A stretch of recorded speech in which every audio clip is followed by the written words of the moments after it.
আসসালামু আলাইকুম। আমি একজন নতুন কৃষক। আমি এবার 4 থেকে 5 শতক মাটিতে লাউ রোপণ করেছি।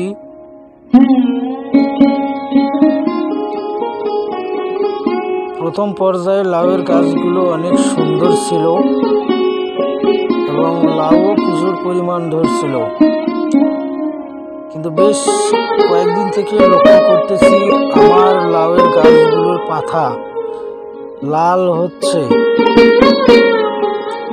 একবার স্প্রে করছি, কিন্তু তার কোনো ফল ভালো পাইনি।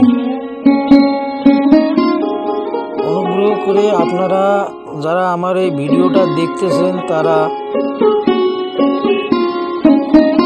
জানাবেন কোন ঔষধটি ব্যবহার করলে লাউয়ের গাছগুলো আবার স্বাভাবিক হবে।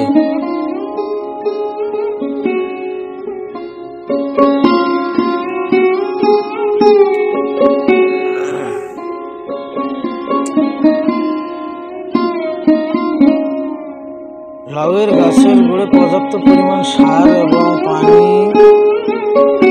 কোনো অভাব নেই।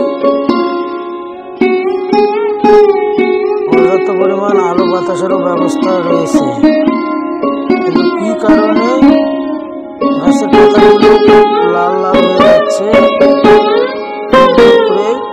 কৃষক ভাইদের প্রতি আমার আকুল আবেদন, কোন ঔষধটা ব্যবহার করলে আমার লাউয়ের গাছগুলো স্বাভাবিক হবে? প্লিজ কৃষক ভাইরা একটু কমেন্ট করে জানাবেন কোন ঔষধটি ব্যবহার করব। সবাইকে ধন্যবাদ।